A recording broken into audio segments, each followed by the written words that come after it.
Nakadaong ngayon sa Manila Bay ang tatlong barko ng Russian Navy para sa 3 araw na goodwill visit sa Pilipinas. Kabilang sa grupo ng mga sea vessel ang anti-submarine destroyer na Admiral Frantiliev na nasa Pier 15, ang tanker na Boris Bontuma at ang rescue tug na Fotiv Krylov.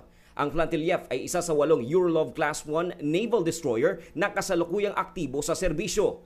Pinangunahan naman ni Vice President Jejomar Binay kasama sina Foreign Affairs Secretary Albert Del Rosario at Department of Interior and Local Government Undersecretary Rico Puno ang paglilibot sa loob ng Russian warship. I'm glad to welcome you on board of large anti-submarine ship Admiral Panteliev to show you the power, might and peaceful aspirations of the Russian armed forces and the hospitality of the Russian seamen.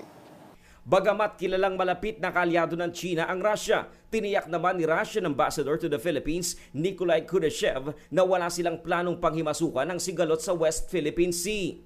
Well, naturally, we would not like to interfere. To interfere or to impose, in any way, our will upon China and the Philippines. You are both our friends and partners. Whenever and wherever you need our advice, our experience, you are most welcome, and we will be ready to extend it.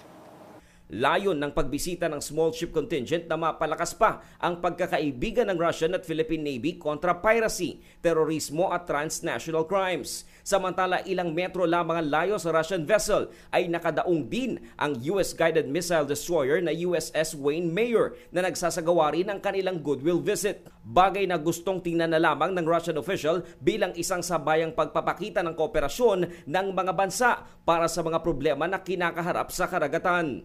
You've just witnessed the Filipino leadership coming on board the Russian ship. Later in the day, the ship would be open for Filipino public. I'm very much sure our American colleague would follow suit.